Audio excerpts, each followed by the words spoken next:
Sa pong truck dito na ano po, nabitin po sa pag-akyat po dito guys, sa may bandang Silhagon po.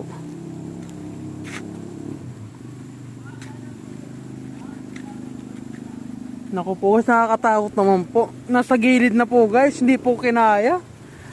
Grabe naman yung driver niya, parang hindi marunong.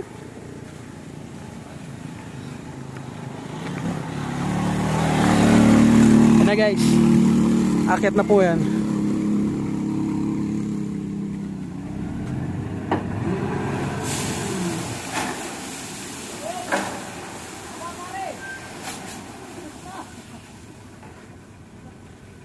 Nagano po sila guys ng ano, binawasan po nila yung kanila pong dadalang buhangin kasi hindi na po kaya ng truck.